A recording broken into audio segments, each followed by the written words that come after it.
Superfast news, आवाज जनसामान्यांचा। मटका अड्ड्यावर धाड। माहूर शहरातील बस स्थानकासमोर असलेल्या चहा टपरीवर काही इसम मटका घेत असल्याची माहिती मिळाल्याने पोलीस निरीक्षक गणेश कराड यांनी स्वतः मटका अड्ड्यावर जात धाड टाकून मटका घेण्याचे साहित्यासह रोख रक्कम असे एकूण 4,760 रुपयांचे साहित्य जप्त करून चौघांना ताब्यात घेतल्याची घटना दिनांक 24 रोजी 2:30 वाजता घडल्याने खळबळ उडाली आहे। पोलीस निरीक्षक गणेश कराड हे शासकीय वाहनाने पेट्रोलिंग करीत असताना गुप्त बातमीदारामार्फत बातमी मिळाली की काही इसम मिलन हे डे नावाचा मटका जुगार बस स्थानक समोर चहा टपरीवर लोकांकडून पैसे घेऊन खेळत व खेळवीत असल्याची माहिती मिळाल्याने सदर ठिकाणी जाऊन 2 पंचांना सोबत घेऊन वेळ 2:45 सुमारास छापा मारला असता चौघेजण मटका घेताना आढळून आल्याने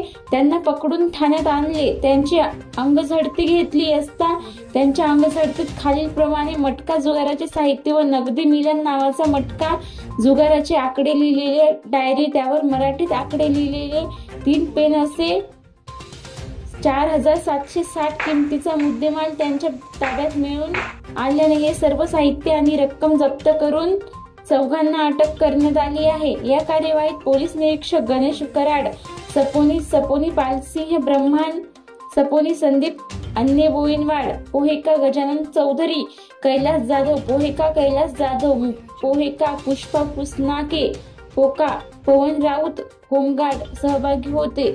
महाराष्ट्र सुपरफास्ट न्यूज साठी गणेश वाडेकर, माहूर।